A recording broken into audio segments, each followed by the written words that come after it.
Corveil's journal. I don't know what's going on in my life anymore.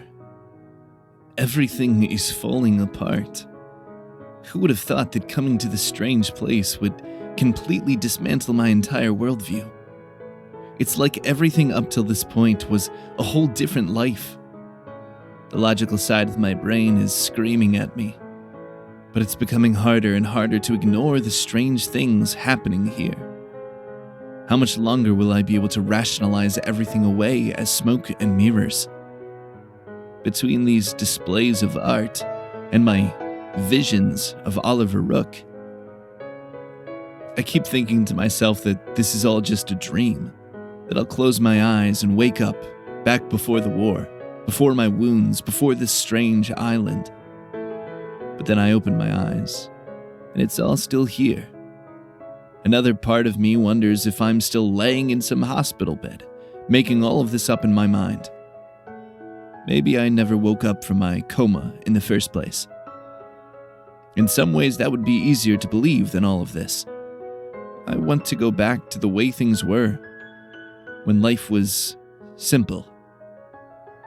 But I've made friends here. I've met people that I care about. Would I sacrifice that just to avoid the pain and confusion that fills my life now? Before Keen, Cynthia, Titus, and Hannah, I would have said yes in an instant. I had nothing to lose. My country had forgotten me, my prospects cast me away, and my family. I now wonder if my family ever even loved me. I want to believe that they did, but I can't justify the way they've abandoned me. The only reason I didn't end it all was my guilt. How selfish would I have to be to survive all that I had when so many others didn't, and just throw it all away? My friends here, they gave me a better reason. Cynthia is so pure and real and kind despite suffering the loss of her brother. Keen is fearless and smart and has shown a strength I've rarely seen from anyone to live through the cruel life her father forced on her. Titus is brilliant and caring and wants nothing more than to help people, despite being treated terribly by some of those same people all of his life. Hannah is strong and capable and a natural leader, not afraid to stand up to anyone who threatens her or her friends. In truth, I hardly know any of them, but I feel like I've known them my whole life. We've built a community of respect and love. Yet up until now, I've thought them all liars and frauds. I don't deserve the kindness that they've shown me. I still don't know if any of this is real. But for the first time, I almost hope that it is. Victor Corveil. Chapter 9. Lucien passed through the pillars, Corveil and Titus close behind him. The four robed figures stopped their chanting one by one as they saw the group enter the inner circle. One of the hooded members stepped forward between the others and confronted Lucien with his hand raised. "That's far enough, Headmaster," the man said in his distinct Bostonian accent that Corveil couldn't mistake for anyone but the head of his own dorm. "Hello, Rupert," Lucien said coolly, holding up his hands in surrender. Light glinted off Rupert's seal, which he wore on his left hand in a near-blinding glow. "I am not wearing my seal. There is no need for hostility. I'm powerless." The glow lessened, but Rupert kept his hand raised. "We all know that's not true, Professor," a woman's voice said. The three other hooded figures approached behind Rupert. Discovering that Rupert was some kind of cultist making human sacrifices in his own dorm was surprising and disturbing. He yearned to remove the hoods of the other cultists to see who else was involved in this heinous act. A subconscious part of him assumed that under one of those hoods was Howard. After all, now that Corveil thought about it, Howard had confronted Rupert about his Thursday night activities on Corveil's second day there. "I'm sorry you had to see all of this, Mr. Corveil, "This really doesn't concern you," Rupert said, removing his hood and revealing his plump face. "Then you should have picked someone else to sacrifice," he said in defiance, glancing to Cynthia's motionless form. He thought that he could see her chest rise and fall with breath. The other 3 figures removed their hoods as well, 2 of which he recognized. Much to Corveil's surprise and relative dismay, Howard was not among their ranks. "Elizabeth, I'm disappointed in you," Lucien said, his words clearly saturated in genuine surprise. "Aw, I'm so sorry," Professor Valley said with sarcasm. "What, you're not disappointed in me?" Rupert said, sounding sincerely offended. "Evidently not. You've always been very clever, Rupert, but you're also a habitual liar." "I suppose you would be able to recognize that," the other man said. Corveil recognized him as the scrawny Solomonic Studies professor, Dabin. Titus reached for something in his satchel and began to take a step forward, but Lucien extended his hand to stop him. "So, do any of you mind telling me what in hell is going on here, before you inevitably murder me and 3 students?" The 4 cultists exchanged awkward glances with one another before Valley stepped forward to speak. "Quite frankly, you're weak, Lucien. We're tired of sitting around while you lounge in your tower doing nothing. We want power, true power. Instead, we're all stuck watching over children." She looked towards Corveil and Titus with disdain. Corveil would never have imagined that the woman he met on his first day could have been involved in something like this, or that she harbored such disgust for a job she seemed to enjoy. Dabin chimed in after Valley finished. "There are other patrons beside yourself. Ones more powerful, more profitable. Allies you would have us cast aside like they did to you." A dangerous look crossed Lucien's face. "You contacted the others?" He glanced towards Cynthia. "They do not respond to human sacrifice." The 4th man, that Corveil didn't recognize, stepped forward and addressed Lucien. "No, but Molech does, and they respect him, or fear him. We're close. I can feel it. Only a few more now before he heeds our call." "Have you any idea the kind of devastation that Molech would wreak in a place like this?" Corveil could feel the tension building. He was at a loss for words, and he didn't understand anything that was going on. But he knew it was building towards a climax. Out of the corner of his eye, he could see Keen getting into position between the pillars at the far side of the inner circle. He assumed Hannah was doing the same, but he dared not look for fear of drawing attention to them. Their plan hinged on the element of surprise. "Devastation? I choose that over the stagnation you breed, Lucien," Valley cut in. "You're weak and a coward, the lesser part of a greater whole. You've worked for so long and have nothing to show for it. You are nothing." Corveil witnessed the next events unfold in slow motion as they happened all at once. He could see rage visibly building across Lucien's face, a look of betrayal, sadness, but mostly unbridled hatred. Despite him not wearing a seal, the 4 cultists noticed this change in his attitude as well, and all raised their seal-adorned left hands in unison, pointing towards Lucien, Titus, and himself. At the same moment, he saw Keen and Hannah lunge out from the pillars, ringed hands raised, chanting incantations. He could not hear the words in the moment, but could only see their mouths moving. The cultists began speaking too, but none of them finished a single word. He looked back at Lucien, his face drained of all color, all emotion. Instead, he saw the stone face of a man about to kill. A look of hatred that goes beyond emotion or feeling. The kind of hatred that comes from being thrown into a war you didn't want and told to kill the man in front of you. The kind of hatred you needed to force yourself to do something so terrible. the kind of hatred Corveil knew all too well. The air itself seemed to quiver and distort around Keen and Hannah's hands as powerful shockwaves emitted from them. These blasts drew closer to the four insurrectionists, but Corveil noticed a look of pure terror and pain spread across each of their faces and saw the light fade from their eyes in an instant before the waves hit them.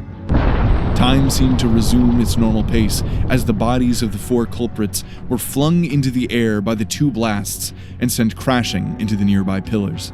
Titus, Corveil, Keen, and Hannah all rushed to Cynthia's side, where she laid sprawled on the stone altar. Lucien stood motionless. Titus reached her first and checked for a pulse. "She's alive," he said shortly, then proceeded to rummage around through his duffel and produce a small clear vial, which he held up to her nose. Her eyes shot wide in terror and surprise, and she darted up into a sitting position, frantically looking around her in all directions, taking in the scene. "Baylor's beard!" she shouted. "What just happened? What did I miss?" Corveil, despite himself, lunged forward and pulled Cynthia into a firm hug. Keen joined in moments later, as did Hannah. Titus stood by and fidgeted awkwardly. "As glad as I am to see this outpouring of affection, I would really like to know what the blazes is going on," she said, pushing them all away. Corveil met Keen's eyes as they backed up. She smiled through ragged breaths left over from the encounter. That same honest smile that he had seen for the first time in her room. The smile that let the rest of her facade fade away. He smiled back, then turned to Cynthia as Hannah recalled the night's events. Halfway through the retelling, Corveil looked over to Lucien. He had moved from the spot he had occupied previously and was now standing over Rupert and Professor Valley's motionless forms. Corveil excused himself from the group and approached him. "Are they?" he started to say, but was cut off by Lucien. "They are dead." The statement instantly stopped the chatter behind them. An odd silence hung in the air until it was interrupted by the sound of Keen's feet on stone. "What do you mean they are dead?" Titus joined them as well and knelt down by the body of the man Corveil didn't recognize. "Dead," he said in a simple and matter-of-fact tone. Keen stood there in shock. Hannah's reaction was much the same. We didn't mean to," Hannah stammered. I know, Lucien said, standing up straight and turning to the girls. "They were each channeling massive amounts of spiritual energy. When your blasts hit, that power had to go somewhere. There's nothing you could have done. They did this to themselves." He walked past the group and set his hand firmly on Cynthia's shoulder, who was still sitting on the altar. She blushed violently. He turned his head back to the group. "No one speaks a word of this. To anyone. There are things I must sort out. We will meet back here first thing tomorrow morning to discuss what has transpired here." He let go of Cynthia's shoulder, causing a look of disappointment to paint her flushed face. "Corveil, a word, if you please," he said as he walked back through the pillars towards the exit stairs. Corveil quickly jogged to catch up. Lucien looked around the massive chamber as if just now taking it in for the first time. "This place, it's incredible. And to think that not even I knew it was here." He glanced at Corveil with an intense stare. "This is your dormitory, and since you no longer have a head of house, can I count on you to make sure no one tampers with anything here? I wish to perform a thorough investigation of my own." Thoughts of Oliver Rook forced their way into his mind. "Do not trust Foros. Do not trust the founders." "Yeah, of course," he said, trying his best to keep his anxiety at bay. "Good. Thank you, Corveil. I'm sure you have lots of questions now, but they too will have to wait. Good night, Victor." "Good night, Headmaster." Corveil waited until Lucien had fully exited the chamber before breaking into a flat run for the door on the opposite side of the strange pyramidal room. There were several doors and halls cut into the tiers of stone leading to the inner circle of pillars, but he figured the furthest from the entrance was as good a place as any to start. Keen noticed his frantic jog and broke away from the others as Cynthia finally rose to her feet. She caught up with him as he made it to the door inset in the stone. "Care to tell me what's going on?" He couldn't, could he? She wouldn't understand. Or maybe she would. He wasn't sure which would be worse. Do not trust the founders. Rook's voice still echoed through his mind. "I have to check on something. For the headmaster. I'll be right back. Go take care of Cynthia.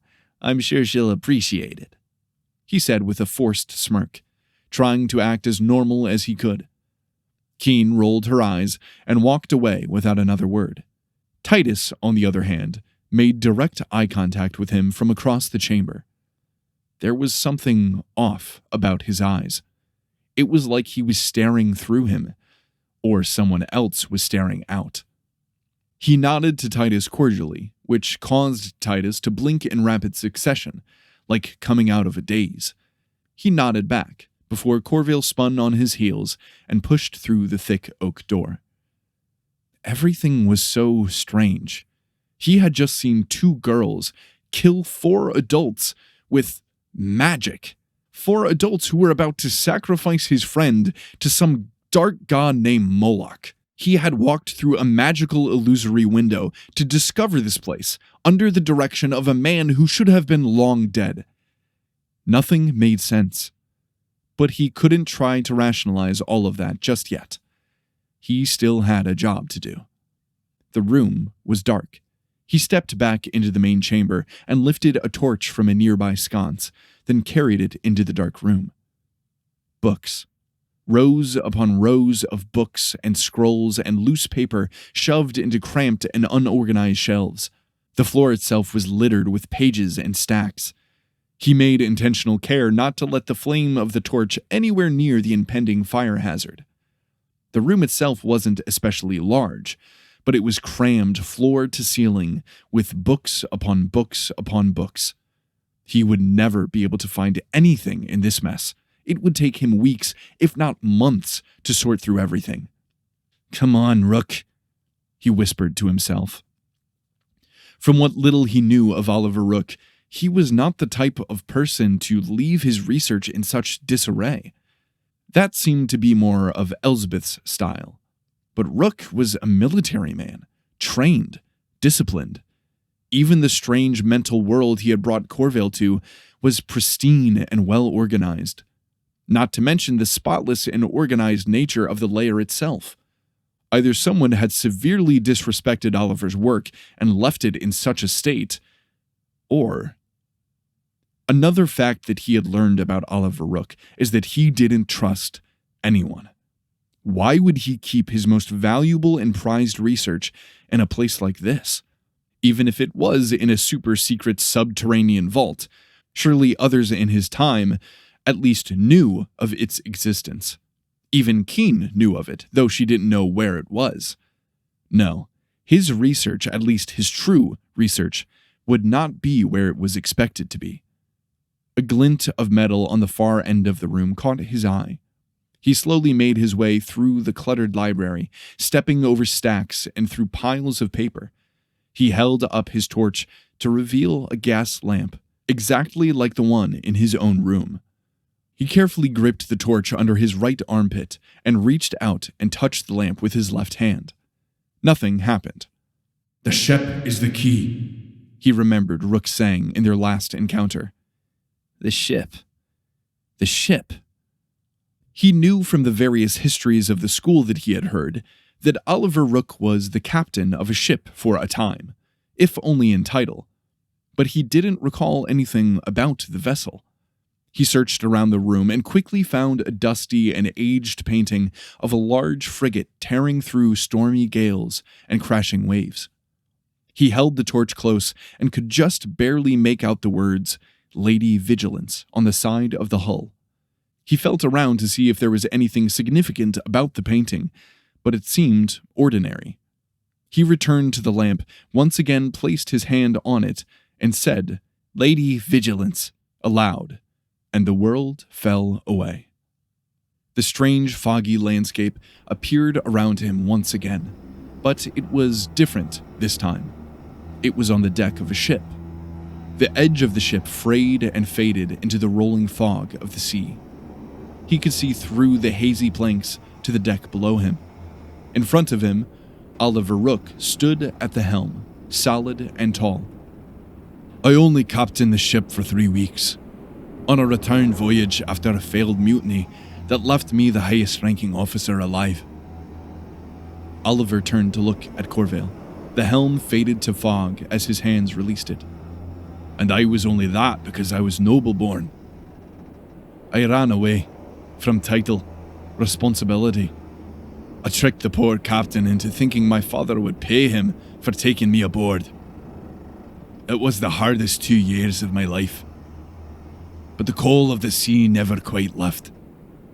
He paced back and forth across the deck, inspecting various ropes and rigging. "I returned to land a hero. I never captained my own ship again after that. But the name stuck. Captain Rook. I was forced by my family to play into my heroics and become a constable. That's where I first encountered the Coven. Got roped into all of this mess." His hand slid down a length of rope that materialized as he touched it, but frayed into oblivion as his hand passed over. "I only ever wanted to protect people, protect them from him, but I got seduced by all of the knowledge and power." He chuckled to himself. "Elsbeth's frantic genius was intoxicating. I got caught up in all of it. We discovered things for him, things you couldn't imagine, things... It doesn't matter." Corveil cut into the captain's monologue. "I don't intend to make the same mistake."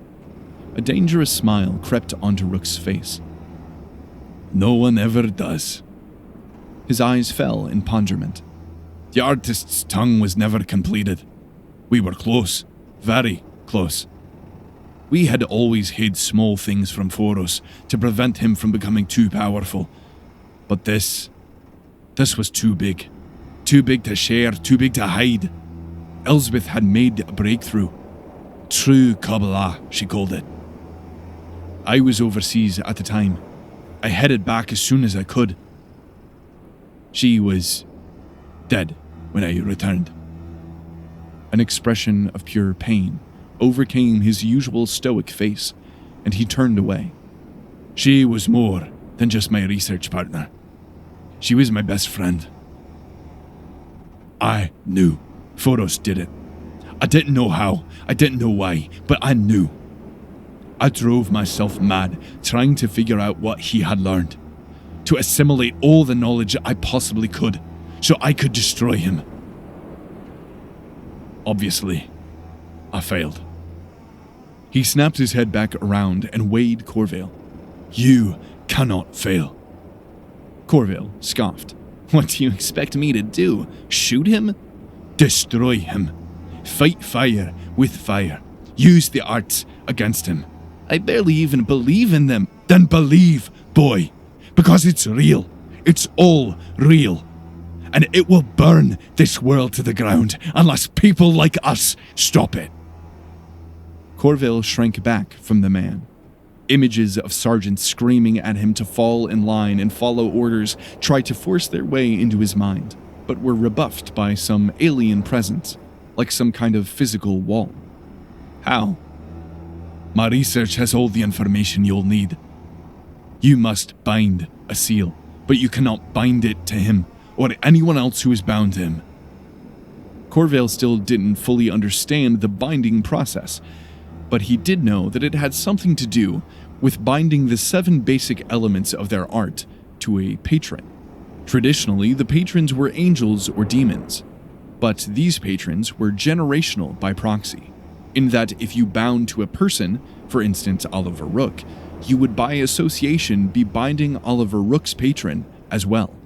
He also learned that most students were encouraged to bind to one of their professors, one of the founders, or the headmaster himself, as it was safer than binding to a spiritual entity directly.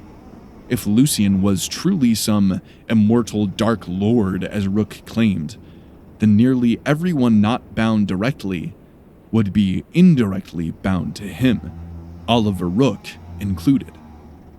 Binding yourself to someone gives them power over you. They will feed on your soul as much as you feed on their power. But you'll learn all about this in my research. He turned from Corveil and motioned to the world around him. This scene is just a passphrase of sorts, to make sure only people I allow can access the true vault. When you leave my mind, a small door will open. Inside you'll find a leather-bound book, the contents of which is the accumulated knowledge of Elsbeth and myself. The book is bigger than it looks. He stepped to the helm and placed his hands on it once again, feeling it reverently, like picking up a toy from childhood that was thought lost. Now go. I'm sure we'll speak again soon. Then without warning, the world fell away again, and he was back in the cramped library.